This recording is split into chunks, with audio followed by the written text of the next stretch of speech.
Thank you very much, fellow Kenyans. I'm Babu Owino, Member of Parliament for Embakasi East constituency. Today I'm here to talk about the witch hunt that is coming from the government.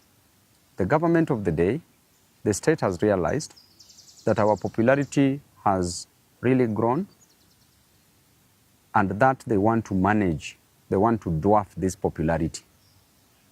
They have approached Babu Owino on several occasions so that Babu can work with government, but Babu has refused and has said clearly that he wants to work for Kenyans, and that if the government was offering services to citizens, the services that were promised during the campaign periods, if they were working, if the cost of living was reduced, if taxes were reduced, if there were jobs for Kenyan citizens, if the health sector was working, if education sector was working, then Babu Owino would not have any business opposing the government. But why do we oppose the government? Why do we keep checks and balances on the government? It's because the government has not shown any effort to solve these issues of concern that I am raising. And therefore, because of that reason, there is a meeting that was held last week, a meeting that involved serious stakeholders in this country, and they were asking how Babu Owino can be put down, how Babu Owino can be managed. Some proposed that Babu Owino should be approached, bought, bribed, so that he can support the government. Some came with an idea that Babu Owino should be dealt with perpendicularly, that they should send the Ethics and Anti-Corruption Commission to our offices to come and besmirch the good name of Babu Owino. And therefore, I was reliably informed, information from very serious sources, that this week EACC was to come visit us at our offices in Donholm, Greenspan Mall, second floor.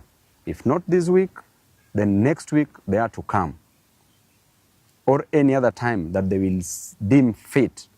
And the intention is very clear, that we need to put Babu down. We need to tell the public that there are corruption allegations in Embakasi East office. And I want to tell you clearly that the Auditor General produced a report for all the constituencies, the 290 constituencies in this country.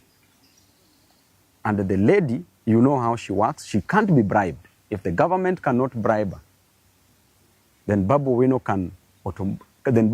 automatically cannot bribe this lady, and she's been doing a great job. And the report was clear, and I want to read to Kenyans this report from the Auditor General. I want to go to the conclusion because this is a public document. Report on lawfulness and effectiveness in use of public resources.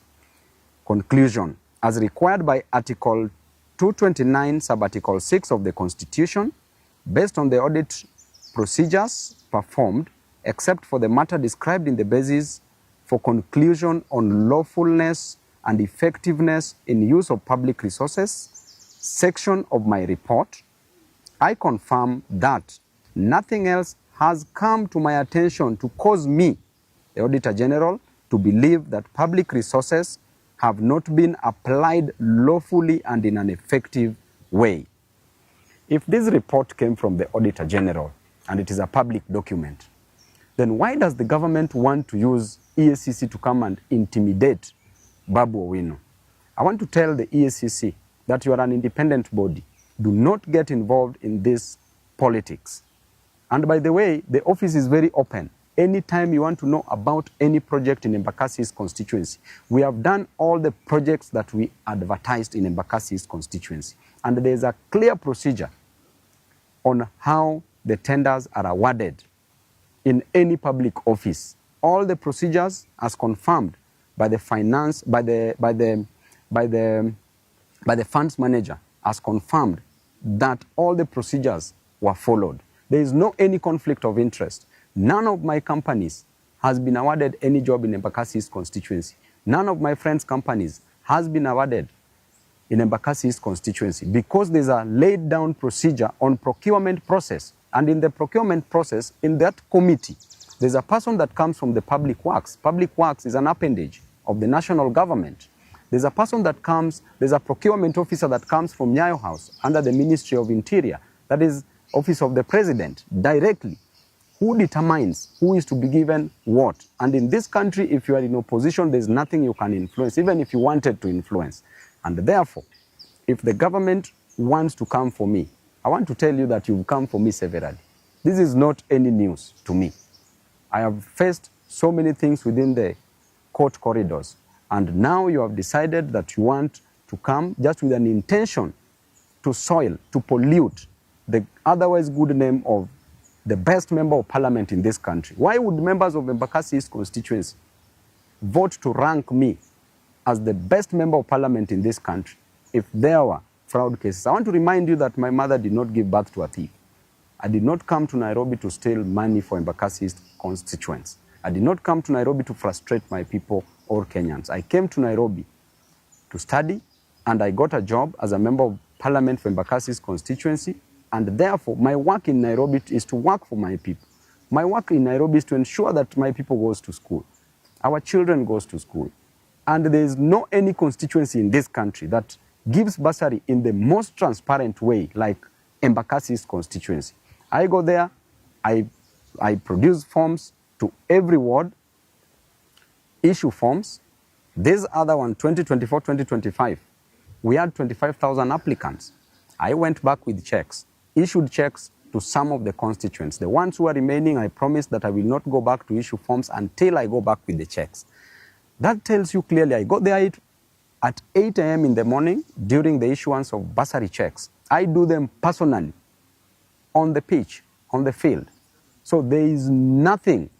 So EACC, we know the officers that are being used, both at the national level and at the county level. You need to start investigating the county of Nairobi where money is stolen on a single second, single minute, single day, single month.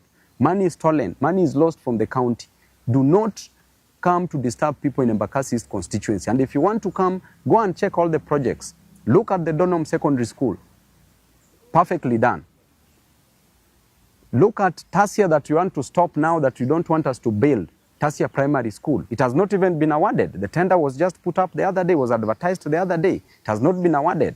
And now we are being informed that you want to stop the construction of that school. Why would you do that? Why are you an enemy of progress as a government? We were elected to work, and I was elected by my people to work, and I have an independent mind to work. I will not suspend my brains to support any other person, no matter how much you coerce me. It doesn't matter. There are people that you can coerce, there are people that you can put pressure on, but you can never put pressure on me. I know where I'm going, and I will reach there no matter what. It doesn't matter. And I want to tell you, the EACC, keep off this war. This is not your war.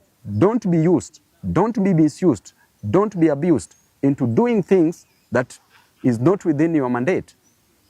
Right now, why don't you go and consult with the Auditor General on this report?